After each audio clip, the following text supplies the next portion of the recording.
Rainbows are beautiful, but how exactly do they form? And why is always the red color on the outside and the violet on the inside? And how far are these rainbows formed?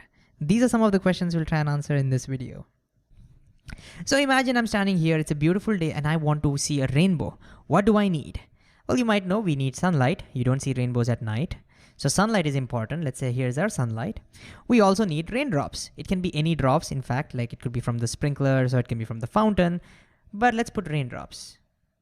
Now you might say, hey, raindrops are not round. Yeah, I've just considered them to be round for simplicity. You'll see it'll help us when it comes to drawing ray diagrams later. Okay, but how does raindrops and sunlight give me rainbows? We need one more thing to answer this question. We need to remember that rainbows are always formed on the opposite direction of the sun. If the sun is to the right of me, the rainbows will be on the left. If the sun is behind me, the rainbows will always be in front of me. So over here, the sun is behind me. So over here, I would see the rainbow in front of me. So with this info, that rainbows are always on the opposite direction of the sun, let's see if we can figure out how rainbows are formed, at least the basics. Well, here's how I like to think about it. Let's start from the rainbow. If I'm looking at the rainbow, I know that the light from the rainbow must be reaching my eyes. The red light, the blue light, the yellow, all the colors must be reaching my eyes. So let me first draw those. Okay, the blue light is a little hard to see. Let me just reduce the background. Okay, that's great. All right, now comes the next question. Where does that light come from? Where did that light come from? Well, we might guess that since rainbows are formed due to sunlight, maybe that's coming from the sunlight. But in what direction is sunlight? Sunlight is coming this way. So let's go ahead and draw that as well.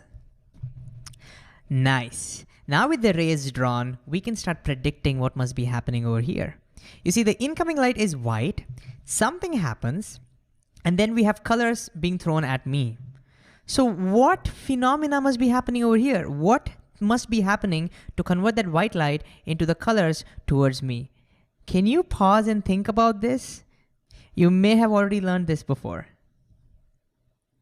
Okay, so the first thing I'm thinking about is how is this white light turning into colors? Have we seen this before? Yes, we have. We've seen this happening in prism. When you throw a white light at the prism, we see colors happening, colors coming out. And why does that happen? Well, we saw before that white light itself is made of all the colors of the rainbow, all the 7 colors. They are traveling together, but when they go from one medium to another, different colors bend differently. Red bends the least, violet bends the most, and as a result, all the colors separate out. We gave a name to this phenomena, we call this dispersion. You can guess something maybe similar must be happening. Maybe the white light is separating out, giving us colors. So that's one thing that's happening over here. But that's not all, something else. You see, just like in the case of the prism, the light should have just traveled in the forward direction. The colors must have just traveled in the forward direction. But no, the colors are turning and coming back towards me. The colors seem to be bouncing off of something. Ooh, that means the colors are reflecting, right? So it's kind of like the colors are hitting and then get reflected back. So these are the 2 things that must be happening. Let's go ahead and write that down first. So the 2 things that must be happening over here is 1, separation, which we call dispersion. Dispersion of light. That must be happening over here. And what else? After dispersion, after the colors got separated, they must be reflected back. So there must be reflection happening as well. So after dispersion, reflection must be happening. And with these 2, we are getting our rainbow. Okay, but who's causing that? Who's making this dispersion and reflection happen? There are no prisms in the air. Any guesses who's doing that? Well, we might guess that is the raindrop. So the raindrops are taking the white light, separating them, and then reflecting them back to give us the rainbow. Isn't this amazing? Just like how scientists do, we worked backwards to figure out, or at least make a guess as to how rainbows are formed. But this might start raising more questions, more interesting questions. For example, if each raindrop is giving me colors, why do I just see one single rainbow? Shouldn't each raindrops be giving me rainbows? It should be a complete mess of colors, right? Why do I see this nice pattern? Okay, interesting question. Now maybe to answer this, we need to dig a little bit deeper and see what's exactly happening inside those raindrops. So you know what? Let me get rid of this rainbow for now. and zoom into this particular raindrop. So now let's see if we can figure out what happens inside this raindrop. All right, so here's the white light entering the raindrop. Let me draw that. There are a lot of rays of light. Let me just draw one ray of light that's entering my drop. Okay, here is the white light entering. What's gonna happen to that? Well, I want you to try and pause this video and see if you can draw this yourself. It's important because you already know the rules of reflection, refraction. You've already done ray diagrams before, so it'll be a great idea to pause and see if you can do this yourself. All right, hopefully you've tried. Let's zoom in and see what happens. We have white light. Let me zoom in even more. Zoom in even more. Okay. We have white light that is going from a rarer medium to denser medium. So it's going to, some part of the light will enter into the drop, it will refract, and some part of the light will reflect. Okay, I don't care about the reflection, I'm worried about what happens inside the drop, so let's consider the refraction case. So to draw the refraction case, I need to first drop in normal. And how do we draw normals for curved surfaces? Just like in the case of mirrors, we'll draw it from the center of curvature over there. Here it'll be the center of this drop itself. Right? And in fact, this is the reason why we consider the raindrops to be spherical. In reality, the raindrops are not exactly the shape, but we're approximating it so that it becomes easier for us to draw. Okay. So what happened to this white light? It's going from rarer to denser, so it's going to bend towards the normal. But remember, not all colors bend equally. Red bends the least. So here's my red bending towards the normal. It's going to bend a little bit, let's say. And then blue or violet, I'm just going to draw it as blue. It's easier to see. So violet or blue, that bends a little bit more. So I'm just going to make it bend a little bit more. What happens next? Now this is important because there are some misconceptions that exist over here. Well, what do you think happens? Well, it's a raindrop. It is transparent. That means the light will just exit. And that's true. In fact, most of this light will just exit the raindrop this way, and it will not reach our eyes in this direction. But some of that light will reflect. Like, right? In water, some light gets reflected and most of the light goes through. Same thing's gonna happen over here. Some of the light is gonna get reflected. Now, the misconception is a lot of people think, and even in some books it's written, that the light gets total internally reflected, meaning all the light gets reflected. That's not true, okay? I'm just saying that that's not true. Only some part of light gets reflected, just like usual. Like how usually water reflects some of the light, some part of the light gets reflected, and that's what I'm interested in. And so I'll not draw the light that goes out. So let me draw the light that is reflected. To do that, again, I have to draw normals, right? So let me draw one normal for blue, and let me draw one normal for red. And with this, now let's draw the reflected light. For red, here's the angle of incidence. So let's try to make the angle of reflection equal to the angle of incidence. Not like this, that's too small, this is too big. Somewhere over here, approximately. Let's do the same thing for blue. Notice for blue, the angle of incidence is a little smaller compared to that of red. I hope you can see that. And so we need to try and match that. It's not gonna be like this. It's not gonna be like this. Somewhat like this. I always had troubles drawing this actually. And as you can see, drawing normals actually help.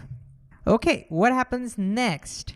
Well, again, most of this light will exit the raindrop and some of the light will get reflected again.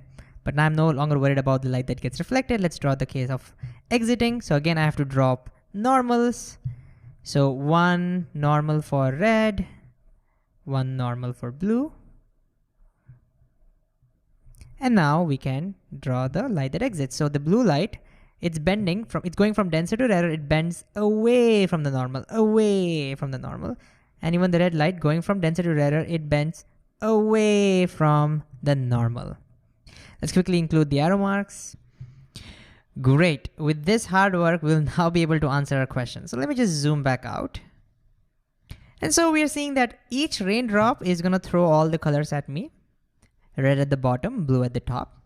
But what's important is only one of that color is reaching my eye. In this particular case, notice that only the red from this raindrop is reaching my eye. And therefore, that raindrop is gonna look red to me. Let me draw that. This raindrop is gonna look only red to me. If somebody else was, say, standing on top of me and looking at that raindrop, maybe that would look blue to him or her. So for each person, that each raindrop is gonna look a specific color. Hopefully that makes sense. And also, one more important thing, you might be wondering, you might be saying, hey, you said that only a little bit of light reaches my eye because most of the light goes out, only a little bit of light is getting reflected, right? So then, is that little bit of light enough for me to see it? Absolutely not. A single raindrop is actually not enough. But there are many raindrops. So let me make a copy of this. What I'm trying to say is, let's take another raindrop, which is in the same line over here. That's also throwing red light at me. Another raindrop over here is also throwing the red light at me. So if you look at all the raindrops in this line, all the raindrops in that line, they're all throwing red light towards me. And all of that combined is powerful enough so that I can see the light. In fact, this is the reason why we need strong sunlight. Without the strong sunlight, the light will not be powerful enough and I won't be able to see rainbow. So you need powerful light, you need a lot of raindrops, only then you'll be able to get enough light to see red.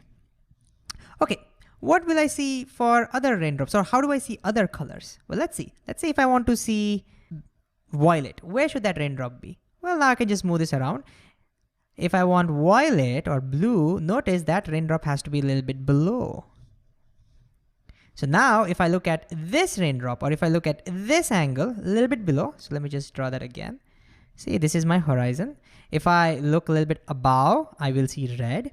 If I look a little bit below, I will see blue.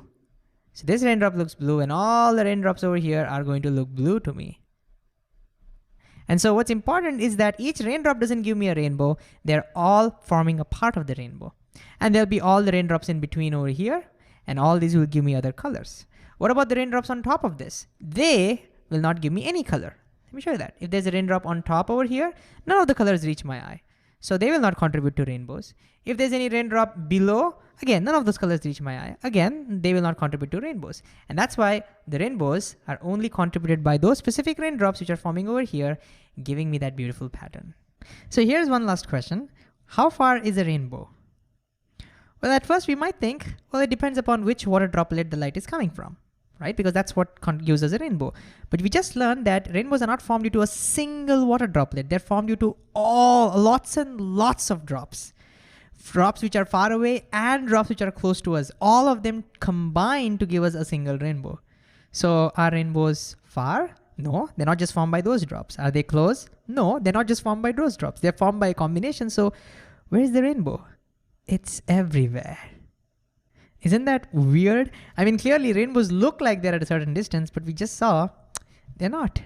They are everywhere. Everywhere from close by to far, far away, everywhere is a rainbow.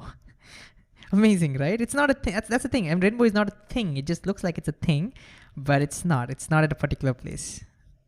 And of course, we didn't explore why the rainbow is a bow shaped. That's something we'll explore in the future video, but that's it for this one. So let's summarize what we just learned.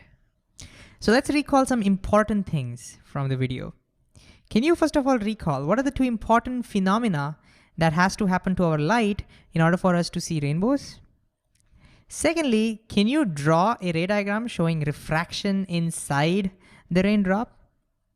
Then, using that ray diagram, can you explain the color sequence of the rainbow? Why is it that we always get red on the outside and the violet or the blue on the inside? And finally, can you explain maybe to your friends or to your family, how far are the rainbows?